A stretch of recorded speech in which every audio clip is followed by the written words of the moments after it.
Nigeria's inflation rate has surged further to 20.52% in the month of August this year from 19.64% recorded in the previous month, the highest single leap in 17 years. Now, this represents the highest rate since September 2005. The recently released Consumer Price Index report by the National Bureau of Statistics shows that Nigeria's CPI rose by 20.52% year-on-year in August 2022. On a month-on-month basis, the index rose by 1.77% compared to the 1.82% increase recorded in the previous month. Also, the urban inflation rate stood at 20.95%, which is 3.36% higher compared to 17.5% recorded in August 2021. The rural inflation, on the other hand, in August 2022 was 20.12% on a year-on-year basis, and that's 3.69% higher compared to 16.43% recorded in August of 2021. Well, we have financial expert Gbolahan Olojede joining us now for more on these latest figures. Thank you so much for joining us on Newsnight tonight. Well, the IMF actually projected a 22% inflation for Nigeria. That's this year. It looks like we're actually inching towards that. But what exactly are we doing wrong? Why are we having this consistent growing numbers of inflation, the highest in 17 years?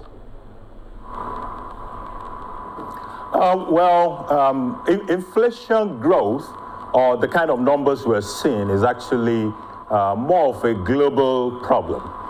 So you look at America, it's 40-year all-time high.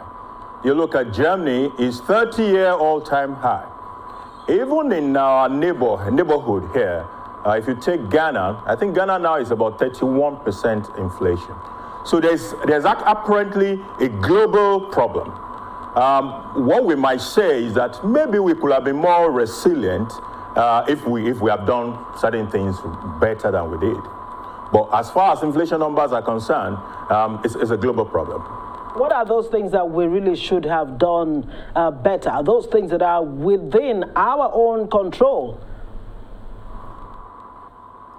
Okay, a very good example is if you decompose our inflation figure, you will see a huge content of the food inflation dragging us back. So one of the things we could have done better is to have some sort of food sufficiency or security around us. So issues of insecurity that will have affected farmers not being able to go to their farms, or not being able to harvest their food in some of the major food production states in Nigeria could have been done better. If we have done better there, maybe we could have removed that totally off the table.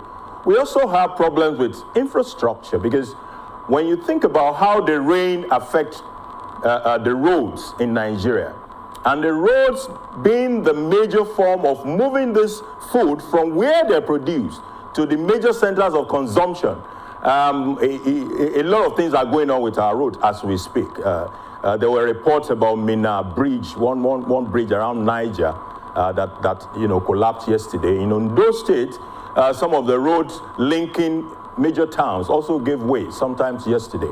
So there are also infrastructure problems that maybe we should have been able to avoid, so they don't add to the cost of the eventual cost of food that is a major driver of inflation numbers.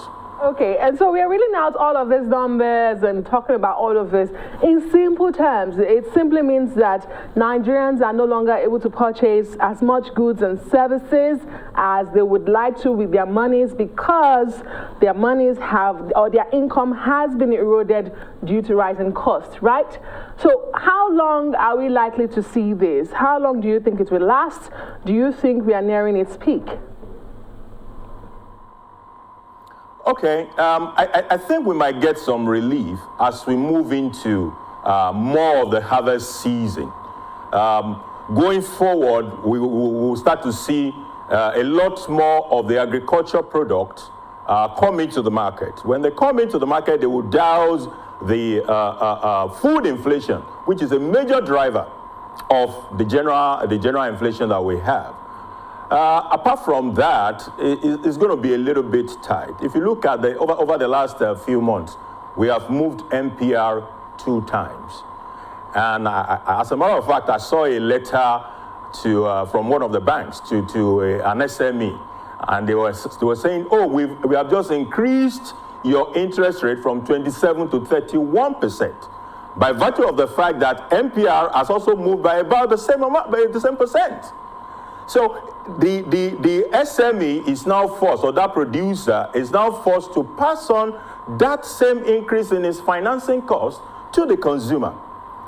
And that is not likely to change as we go into the election season. In the election season, there will be more spending by politicians.